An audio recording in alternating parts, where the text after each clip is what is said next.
All right. So we coming from, let me show y'all where I'm coming from real quick. Official Codes of Georgia's annotated, right? Volume 26, Title 34, Labor and Industry. Now, this is the 1988 edition, but most of these statutes, codes, and ordinances, most of these codes do not change. You just type in the code. So you got, let's say you get this code, 34, and then you put 2023 behind it, and you'll see that most of this stuff doesn't change. Okay, so now we're going to come from right here. Look, this is about employment, y'all. So this is the table of contents, labor and industry, right? And we're going to go right here, master and servant, 59. Watch this, y'all. So look, y'all, master and servant, chapter 7, general provisions. Oh, we got a flyer. It's my bird. All right. Now, Article 1, general provisions, judicial decisions. General considerations, basis of master/servant relationship. Peep this out, y'all. Blow your mind with this information today.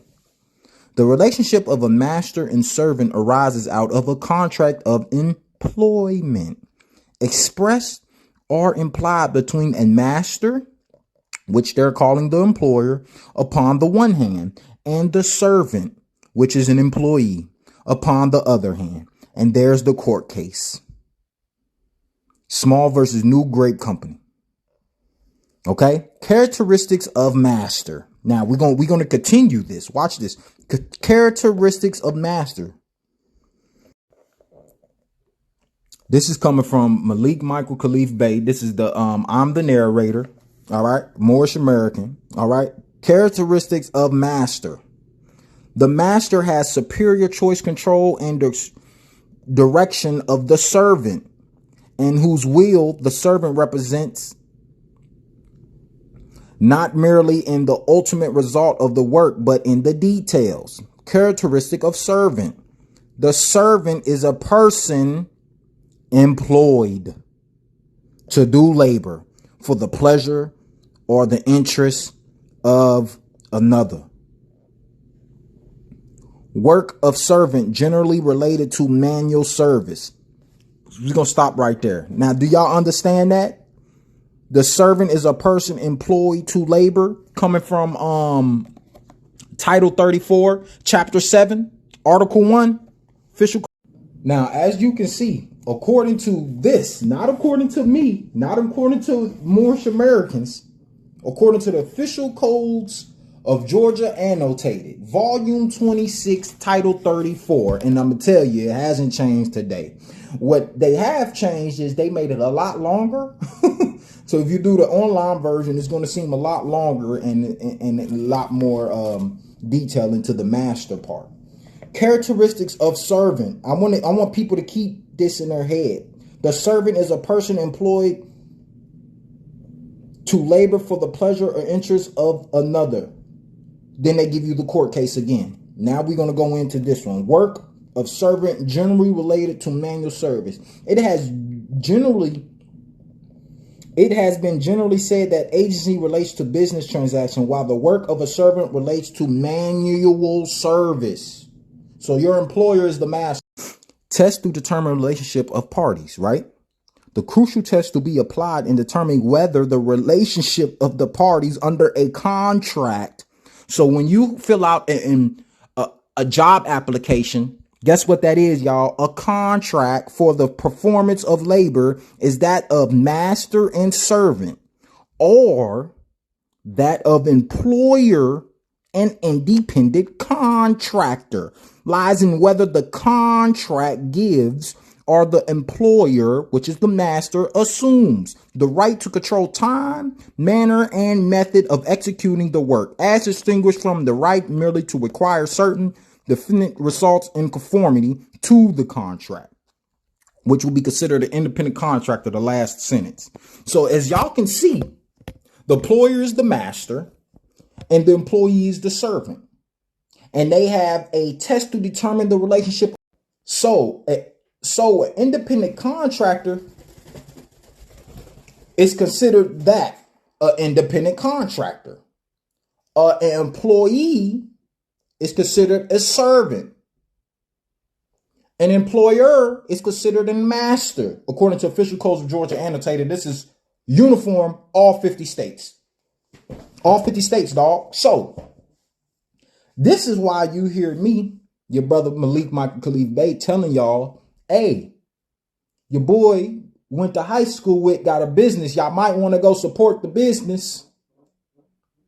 Because if you're not considered an independent contractor on your job, you are considered an servant. It's called an employee, which is why the relationship between your employer, which is the master, and the employee, which is a servant, always feels so slave-like sometimes. You see what I'm trying to say? This is why it feels like when you're on the job, it feels like you ain't nothing but slaving away your time. Because that's exactly what you're doing. Don't land on my head, kinfolk. So that's exactly what you're doing. So this is why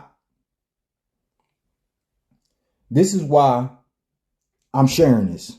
To show y'all the real actual relationship between employer and employee. It's master and servant. I didn't say slavery.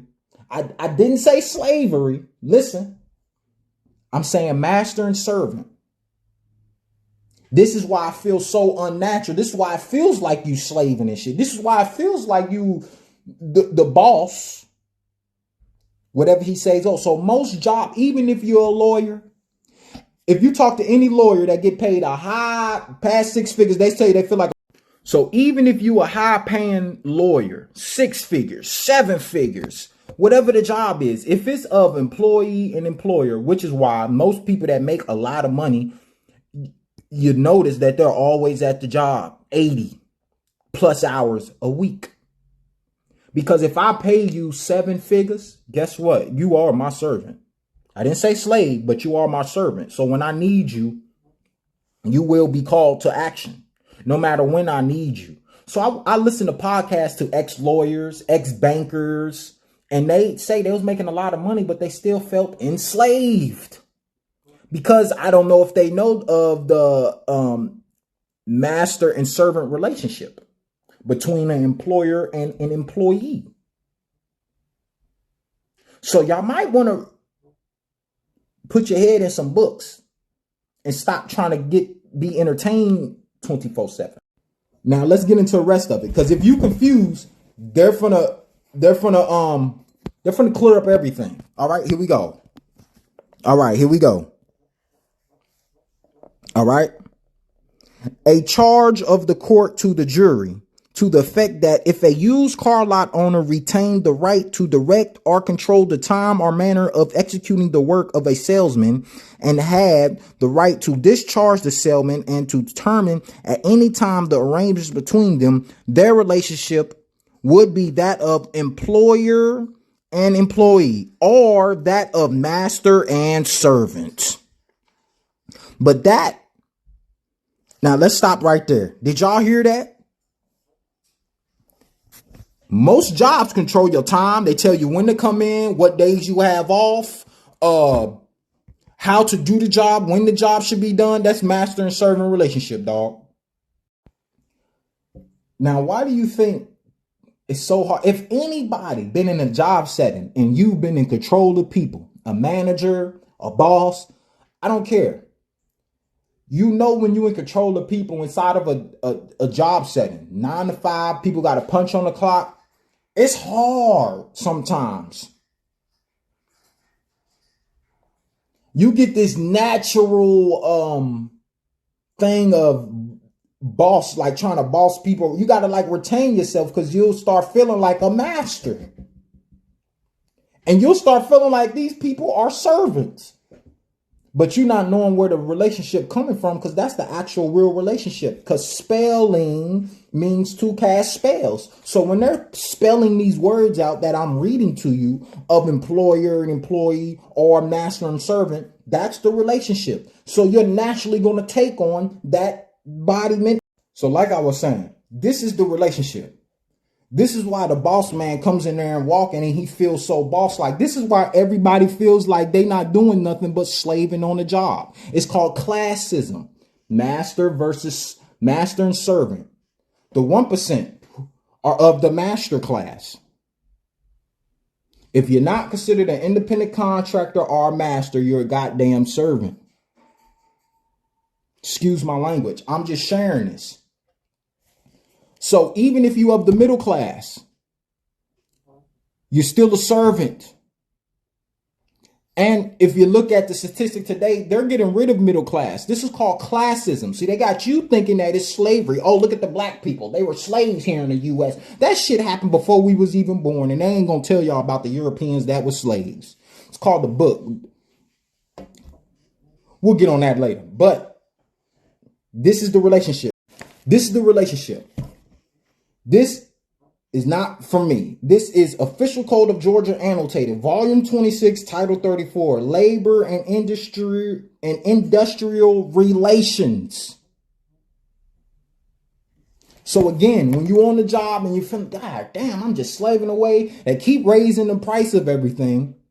This is why you have to pay attention what the hell's going on around you inside your government. What's the codes that y'all following, that they got you following? What they classifying you as? All right, so let's go into it some more. But if the dealer did not have these rights, then the relationship between him and the salesman will be another relationship, such as the relationship of independent contractor and principal. So the employer is now switched to not the master no more, he's a principal. Was an accurate statement of law. Hamilton versus Polsky County. That's the court case, dog. All right, here we go. We're going to go into some more. So y'all might want to look up what principal means in law. So you need a law dictionary. Servants detour from duties. Servants detour and return. Although a servant, which is an employee, may have made a temporary departure from the service of his master, and in so doing may from the time have served the relationship of master and servant, yet where the object of the servant's departure has been accomplished and he has assumed the discharge of his duties to the master, the responsibility of the master for the acts of the servant reattaches. Where a servant whose duty is to drive a truck and to make a delivery of an article of merchandise at a designated place makes a temporary departure from the service of his master on a mission of his own, but resumes his duty and has a wreck. They talking about a car wreck. The servant's negligence is the negligence of the master. The employee's negligence. See, this is what they want you to believe today. This is why you get older textbooks that have not been revised or edited. Because you can get the real deal. See, now they're going to have it edited. They're going to be calling you employer. But see, in the 2020 version, they still use the word master. Yes. Remember, this is 1988 version. And the 2020 version, they using the word master and servant still. It's just a lot longer. So the negligence of a servant, which is an employee, is the negligence of the master, which is an employer. You see why you can't be high on the job? So look, y'all. I just gave you labor and industrial relations. Title 34, Chapter 7, Article 1. General provisions and judicial decisions. Okay? Characteristics of a servant. I want y'all to get this grained in your head, man. This is why I'm telling you, support your local friend's business.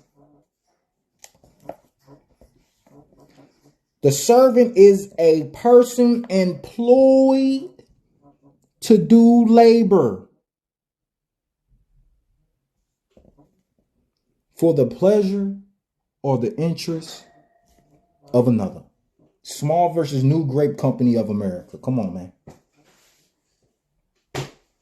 So you heard it here. You heard it here first from yours truly, Malik Michael Khalif Bey. Y'all have a safe one. Y'all be safe out there. Be vigilant. Be aware. Be sincere and kind to your neighbor. Peace.